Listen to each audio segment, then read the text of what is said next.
ایران کے سابق supreme leader آیت اللہ خامنہ کی تدفین کی تیاریاں شروع کر دی گئی ہیں۔ ان کو لگ بھگ 4 مہینوں کے بعد سپرد خاک کیا جائے گا۔ ایرانی حکومت کے مطابق ان کی تدفین ذوالحج کے آخری حصے یا محرم کے شروع میں ہو سکتی ہے۔ آیت اللہ خامنہ 28 فروری کو اسرائیلی حملے میں شہید ہوئے تھے۔ جب ایران، امریکہ اور اسرائیل جنگ کا آغاز ہوا تو اسرائیل اور امریکہ نے سب سے پہلے سپریم لیڈر کے کمپلیکس پر حملہ کیا تھا، جس میں آیت اللہ خامنہ اور ان کے اہل خانہ میں سے ان کی پوتی، بہو اور داماد لقمہ اجل بن گئے تھے۔ ایران کے سابق سپریم لیڈر 4 مہینے پہلے اس دنیا سے پردہ کر گئے، لیکن جنگ جاری تھی اور سیکیورٹی وجوہات کی بنیاد پر ان کی تدفین نہیں کی گئی۔ اس حوالے سے بہت سی خبریں آتی رہیں کہ شاید ان کی تدفین کر دی گئی ہے یا ان کے نماز جنازہ ادا کر دیا گیا ہے، لیکن یہ تمام خبریں وقت کے ساتھ ساتھ جھوٹی نکلیں۔ لیکن اب آیت اللہ خامنہ کی تدفین کے حوالے سے تہران کی انتظامیہ نے باضابطہ طور پر تیاریاں شروع کر دی ہیں۔ تہران کے ڈپٹی میئر کے مطابق دنیا بھر سے مسلمان ان کی تدفین میں شرکت کے لیے ایران کا رخ کریں گے۔ تہران کے ڈپٹی میئر توقع کر رہے ہیں کہ اس جنازے میں 1.5 کروڑ سے 2 کروڑ افراد شرکت کریں گے، اور 1.5 کروڑ افراد انسانوں کا اتنا بڑا سمندر ہے کہ اس کو یوں سمجھ لیجئے، اگر 555 قذافی اسٹیڈیم ہاؤس فل ہوں تو یہ تعداد تقریباً 1.5 کروڑ لوگوں کے برابر ہوگی۔ اب اندازہ لگا لیجئے یہ کتنی بڑی تعداد ہے، اور اتنے زیادہ لوگوں کو ایک جگہ پر سمونا انتہائی مشکل ہے، بلکہ ناممکن ہے، جس کی وجہ سے ایرانی حکومت نے آیت اللہ خامنہ کے جنازے کو 3 مختلف شہروں میں پڑھانے کا اعلان کیا ہے۔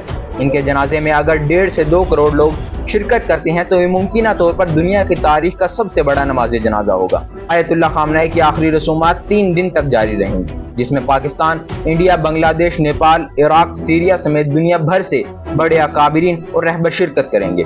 کیونکہ یہ ممکنہ طور پر دنیا کے بڑے جنازوں میں سے ایک جنازہ ہوگا، ان کی پہلی نماز جنازہ تہران میں ادا کی جائے گی اور ان کے جسد خاکی کو تقریباً 24 گھنٹوں کے لیے تہران میں رکھا جائے گا۔ کی نماز جنازہ سے تدفین تک آخری رسومات کی 3 دن کی سیکیورٹی پاسداران انقلاب خود سر انجام دیں گے، تاکہ کسی بھی قسم کے سانحے ناخوشگوار واقعے سے بچا جا سکے۔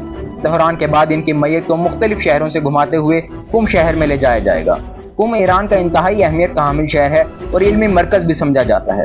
یہاں بہت زیادہ دینی مدارس اور دنیا کے بہت سے بڑے بڑے مدبر، رہبر اور اسکالرز دینی علم حاصل کرنے کے لیے قم شہر کا رخ کرتے ہیں۔ اس علمی شہر قم میں ان کا دوسرا نماز جنازہ ادا کیا جائے گا۔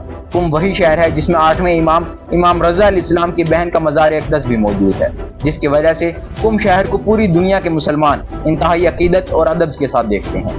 تیسرا ان کا جنازہ مشہد شہر میں ادا کیا جائے گا اور مشہد میں ہی رہبر اعظم کی تدفین کی جائے گی۔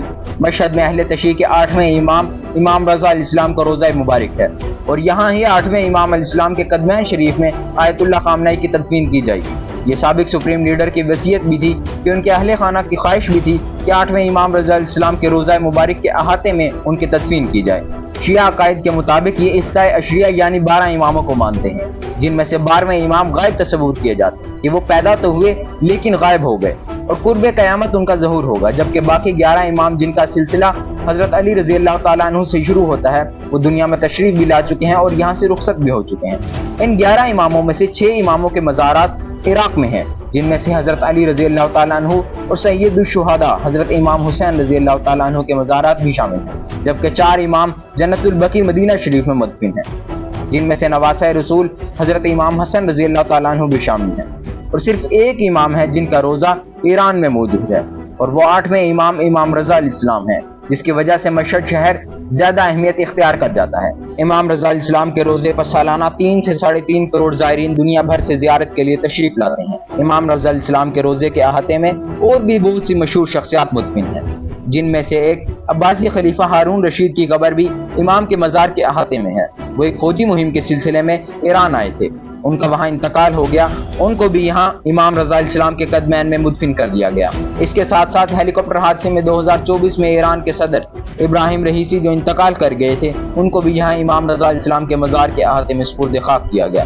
اس طرح سابق سپریم لیڈر آیت اللہ خامنہ کو بھی امام رضا علیہ السلام کے قدمین شریف میں دفن کیا جائے گا۔ اسی کے ساتھ اپنے میزبان شایان احمد کو اجازت دیجیے اور دیکھتے رہیے الشایان ٹی وی۔ جزاک اللہ۔